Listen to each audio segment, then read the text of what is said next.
በአንድ ጉባኤ ላይ ዊግልስወርዝ ያገለግል ነበር። በመሃሉ በተሽከርካሪ ወንበር ላይ የተቀመጠች ሽባ ሴት ተመለከተ። በመገጣጠሚያዎቿ ዙሪያ ለሙቀት ተብሎ በወፍራሙ ተጨቡናለች። ምንድነው ይሄ ሁሉ? አላት ዊግልስወርዝ። እንዳይበርደኝ። አውልቂው፣ በቂ ሙቀት እዚህ አለ። ያመጣት ሰው እየረዳት የተጠቀለለችውን ሁሉ ፈታችው። አሁን ተነሺና ቁሚ አለ ዊግልስወርዝ። አልችልም። ትችያለሽ ወይ አላልኩም። ቁሚ።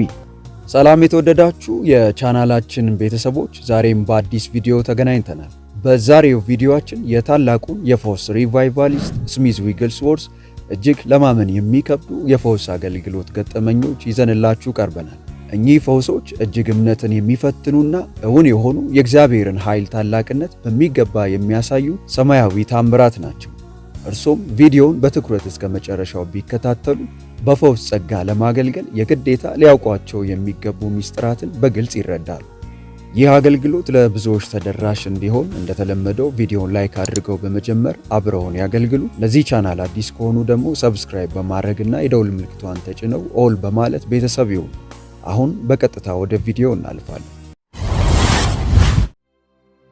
በተለይም በፈውስ አገልግሎቱ ላይ ህሙማን ከሚጠብቁት በላይ የተለየ አሰራር ከዊግልስወርዝ ይመለከቱ ነበር። እንዲጸልይላቸው ሲጠብቁ በቀጥታ ቃሉን መናገሩ ለምሳሌ የሚጠቀስ ነው። ይህ በሐዋርያት ሥራ ምዕራፍ 3 ከቁጥር 1 ጀምሮ የተጻፈውን የጴጥሮስና የዮሐንስ እንዲሁም ያንካሳውን ሰው ታሪክ ያስታውሰናል። ሰውየው ወደ መቅደስ ከሚገቡት ምጽዋት ይለምን ዘንድ ሰዎች ተሸክመው መልካም በሚሏት የመቅደስ ደጅ ያስቀምጡት ነበር። ከእናቱ ማኅፀን ጀምሮ አንካሳ ነበርና። ጴጥሮስና ዮሐንስም የበለጸጉ ሀብታሞች መሆናቸውን ስላላወቀ እንደ ማንኛውም ሰው ምጽዋት ለመናቸው። ጴጥሮስ ግን ከዮሐንስ ጋር ትኩር ብሎ አይቶት ወደኛ ተመልከት አለው። መቼም በስጋዊ አመለካከት ይህ አነጋገር የለበጣ ነው የሚመስለው። ግን ከዚህ በኋላ የሆነው አካባቢውን የለወጠ የፈውስ ተአምር ቁልጭ ብሎ ተቀምጧል። ጴጥሮስ ግን ብርና ወርቅ የለኝም፣ ይህን ያለኝን ግን እሰጥሃለሁ። በናዝሬቱ በኢየሱስ ክርስቶስ ስም ተነሳና ተመላለስ አለው። በቀኝ እጁም ይዞ አስነሳው። በዚያን ጊዜም እግሩና ቁርጭምጭሚቱ ጸና። ወደ ላይ ዘሎም ቆመ፣ ይመላለስም ጀመር። እየተመላለሰም እየዘለለም እግዚአብሔርን እያመሰገነ ከነርሱ ጋር ወደ ቤተ መቅደስ ገባ። የሐዋርያት ሥራ ምዕራፍ 3 ከቁጥር 6 እስከ 9። ዊግልስወርዝ ያገለገለበት እምነትና ደረጃ ከዚሁ ጋር በእጅጉ የሚመሳሰል ነው። አንድ ጊዜ ከአንግሊካን ቤተክርስቲያን ቀሳውስት በአንዱ ቤት የማምሸት ዕድል ገጥሞት ነበር። ታዲያ ከእራት በኋላ ስለ ግለሰቡ እግር አልባነት እያሰላሰለ በመሃሉ ዊግልስወርዝ ድንገት ቀና ብሎ ነገ በጠዋት ሄደ አዲስ ጫማ ግዛ አለው። እግር የለሹ ቄስ የዚህ ሰው አነጋገር መራራ ቀልድ ሆነበት እንጂ በእምነት አልተቀበለውም። የሆነው ሆኖ በዚያው ሌሊት ባሪያዬ ያለህን ፈጽም የሚል ድምፅ በሕልሙ ከእግዚአብሔር መጣለት። እግዚአብሔር ባሪያዬ ብሎ የሚመሰክርለት ሰው ነበር ማለት ነው። ከዚህ በኋላ ይህ አገልጋይ የእንቅልፍ ዘር ባይኑ አልዞረም። እንዳፈጠጠ ነጋ። ገና በማለዳ ነበር ወደ ከተማ የሄደው። መደብሮች እስኪከፈቱም ድረስ ተቀምጦ መጠበቅ ነበረበት። ባለቤቱ መጥቶ ሱቁን እንደከፈተ ጽዳት እንኳ ሳይጀምር ገብቶ ቁጭ አለ። ምን ልታዘዝ ጌታው? አለ ረዳቱ። ጫማ አምጣልኝ። ስንት ቁጥር? ምን አይነት ቀለም? መልስ ያጣ መሰለ። እንግዲያው አያድክሙን አለ ረዳቱ ጎንበስ ብሎ እግሮቹን ካየ በኋላ። ግድ የለም 40 ቁጥር ጫማ አምጣልኝ ጥቁር አለ ፈርጠም ብሎ። ጫማው ተፈልጎ ሲመጣለት ተቀበለና አደረገው። እየተደሰተም ወጣ። አዲስ ጫማ ብቻ ሳይሆን አዲስ እግርም ነበረውና። ተመልሶ ለዊግልስወርዝ ሲነግረው ምንም የመደነቅ ስሜት አላሳየም።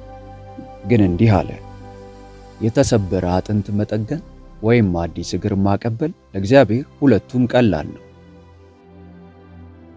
አንድ ጊዜ ደግሞ እንዲህ ሆነ። ዊግልስወርዝ የሚያገለግልበት ቤተክርስቲያን መጋቢ ወደ አንድ አማኝ ቤት አብረው እንዲሄዱ ጠየቀው። ወደ ታመመችው እህት መኖሪያ ለመሄድ ዊግልስወርዝ ተስማማ።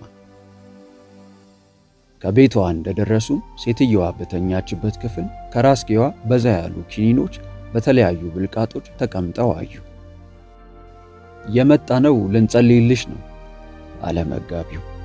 የለም እኔ አልጸልይም፣ አንቺ በሽታውን ትፈልጊዋለሽ ያለው ደግሞ ዊግልስወርዝ ነበር።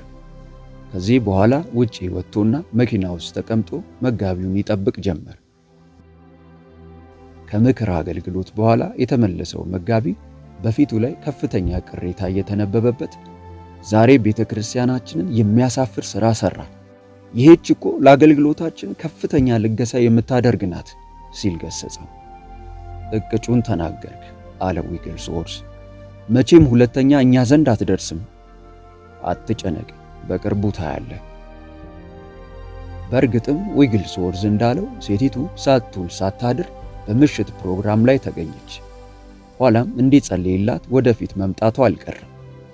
አሁን ዝግጁ ነሽ አለ ዊግልስወርዝ። በሚገባ። እንዴት? ከወጣችሁ ጀምሮ ስተቴ ምን እንደሆነ ይሰማኝ ነበር። በዚያው ምሽት ተፈወሰች። በአንድ ጉባኤ ላይ ዊግልስወርዝ ያገለግል ነበር። በመሃሉ በተሽከርካሪ ወንበር ላይ የተቀመጠች ሽባ ሴት ተመለከተ። በመገጣጠሚያዎቿ ዙሪያ ለሙቀት ተብሎ በወፍራሙ ተጨቡናለች። ምንድነው ይሄ ሁሉ አላት ዊግልስወርዝ። እንዳይበርደኝ አውልቂው፣ በቂ ሙቀት እዚህ አለ።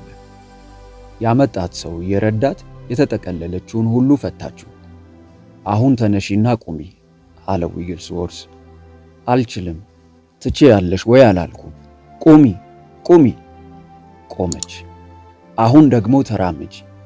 አልችልም። መራመድ ትችያለሽ ወይ አይደለም የምለው፣ ተራመጂ። አልችልም። ተራመጂ አለ ከኋላ የገፈተራት። ተራመደች። በዚህ አገልግሎት ውስጥ ንግግሮቹ ሁሉ ኃይለ ቃል የተሞሉ ነበሩ። ወደ ዋናው ቁም ነገር ከሄድን ግን ሴትየዋ ተፈውሳለች። የዕለቱ ተአምር በዚሁ አላቆመም። አሁንም ከእግዚአብሔር የሚጠብቅ ካለ ወደዚህ ይምጣ አለ ዊግልስወርዝ። አንድ ሰው ወደፊት መጣ። ምንድነው ችግርህ? ጉሮሮዬ ላይ ያመኛል። በተለይ ቀዶ ሕክምና ካደረኩ ወዲህ ነው።